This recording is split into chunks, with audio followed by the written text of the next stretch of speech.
Evangelho, Mateus capítulo 11, versículos 2 a 11.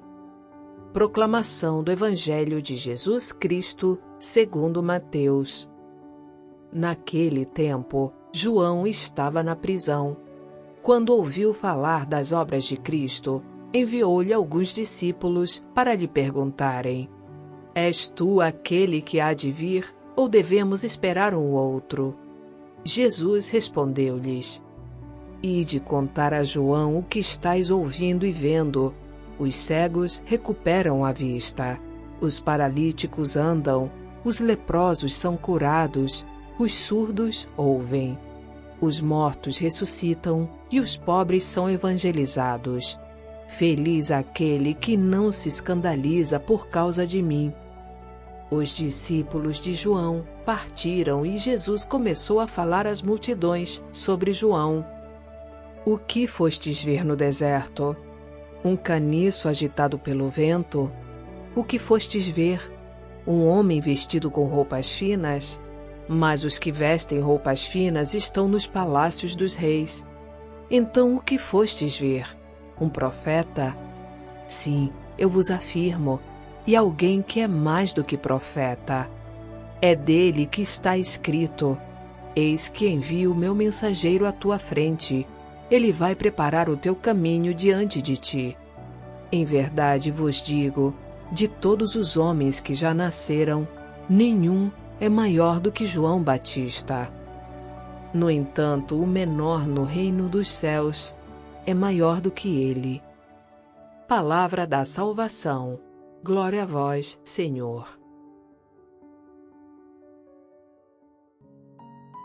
No Evangelho de hoje, Jesus recebe alguns enviados de João Batista, que estava na prisão por ordem do rei Herodes Antipas, porque tinha criticado a sua postura de tomar a sua cunhada como mulher. Os discípulos de João perguntaram para Jesus se ele era mesmo o Messias que estava por vir. João Batista, pessoal, ele esperava por um Messias radical, um Messias que viesse realmente pôr fogo na terra. Nós falamos um pouco sobre isso na semana passada. Ele esperava um Messias que iria exterminar os pecadores da face da terra e que ia dar início ao juízo de Deus sobre esse mundo. Mas ao contrário do que João imaginava, Jesus foi justamente se aproximar dos pecadores, dos marginais, dos considerados impuros, e ele estendeu a mão para eles, mostrando o amor de Deus e oferecendo a todos indiscriminadamente a salvação. Dessa maneira, João e seus discípulos ficaram meio confusos, e foram perguntar diretamente para Jesus se ele era o Messias, ou se eles tinham que esperar por outro. O nosso texto de hoje é dividido em duas partes. Na primeira, os discípulos de João interrogam Jesus e ouvem dele a resposta ao seu questionamento. E na segunda parte, Jesus fala abertamente para as pessoas sobre a pessoa de João Batista. Jesus tem plena consciência de que ele é o Messias. Tanto é assim que ele cita um conjunto de palavras do profeta Isaías que definiam muito bem, sob a visão dos profetas, quais seriam as ações do Messias quando ele fosse enviado ao povo. Ia dar vida aos mortos, ia abrir os ouvidos aos surdos, os olhos aos cegos, ia dar movimento aos coxos, ia anunciar a boa nova de Deus aos pobres.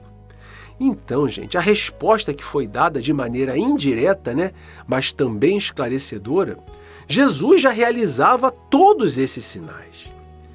Então é por isso que ele era realmente o Messias profetizado que havia chegado. Esse foi o recado que Jesus passou para os discípulos de João Batista. As suas palavras e os seus gestos davam testemunho disso tudo. Já na segunda parte do Evangelho, Jesus fala sobre a pessoa de João Batista. Nas palavras de Jesus, João não era mais um pregador oportunista, como tantos e tantos que tinham aparecido em Israel. João não era oportunista, ele não seguia a moda, ele nem vivia vestido de maneira luxuosa. Para Jesus, João era muito mais que um profeta. Ele era aquele que, segundo as Escrituras, ia ser o precursor do Messias. Jesus disse sobre João: É dele que está escrito: eis que envio o meu mensageiro à tua frente. Ele vai preparar o teu caminho diante de ti. Gente, estes sinais que Jesus realizou quando ele esteve nesse mundo, e que ele cita aos discípulos de João Batista, como sendo os sinais de que ele era o Messias esperado, eles precisam continuar a ser realizados durante toda a história da nossa humanidade. Agora, essa missão cabe àqueles que são os herdeiros do projeto salvador de Jesus. Primeiramente foram os seus discípulos, e no decorrer do tempo, todos nós que nos dizemos seguidores dele, que nos dizemos cristãos. Todo cristão precisa continuar a realizar nesse mundo a ação libertadora do reino de Deus. Da mesma forma que Jesus, nós também temos que ir o tempo inteiro ao encontro dos nossos irmãos mais necessitados, daqueles marginalizados pela nossa sociedade moderna, aqueles por quem ninguém se interessa e que não podem retribuir a nossa ajuda. Tudo isso está escrito no Evangelho. É só a gente olhar para o lado, gente. Do nosso lado vai ter muita coisa para a gente fazer para o reino de Deus acontecer. Como eu sempre digo, a gente não precisa fazer nada de extraordinário, nada de gigantesco. Nós podemos fazer muitas coisas, no nosso pequeno mundo, no qual a nossa vida tem alguma influência, no qual a nossa vida tem algum poder de ação. Nós podemos fazer coisas transformadoras para as pessoas que estão perto de nós.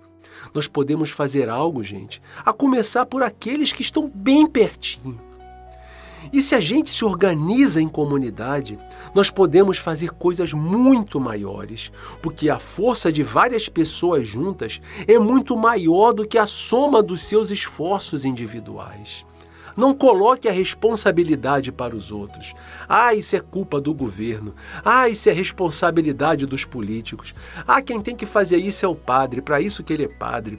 Quem tem que fazer isso é o líder lá da comunidade, que é aposentado, que não tem nada para fazer. Gente, cuidado com esses discursos. A obrigação do reino de Deus é de todos nós. Peçamos a Deus a graça de podermos ser os continuadores dessa missão do anúncio do reino de Deus. Essa é a parte que nos cabe. Que nós possamos ser sempre inspirados pela figura de João Batista. Que não deixemos a nossa fé, a nossa vida espiritual variar, de acordo com a moda, de acordo com a variação da opinião pública ou de acordo com os nossos próprios interesses em um determinado momento. Hoje está todo mundo fazendo isso, eu vou fazer também. Hoje isso é careta, eu vou deixar de fazer também. Agora a moda é aquela, eu vou passar a fazer aquilo. Hoje todo mundo está agindo daquela maneira, eu vou agir assim também. Gente, não! Hajamos de acordo com os ensinamentos de Jesus em qualquer tempo. Que possamos ser sempre os questionadores do nosso mundo. Que possamos ser, questionadores de nós mesmos. De vermos todo dia se o nosso testemunho de vida é sempre um testemunho honesto e condizente com o Evangelho anunciado por Jesus. Sejamos avaliadores de nós mesmos e não avaliadores dos outros. Essa, é uma atitude de vigilância, de perseverança, de preparação. É assim que a gente se prepara para receber Jesus. Jesus não chega no dia 25 de dezembro. Isso é só um símbolo, gente.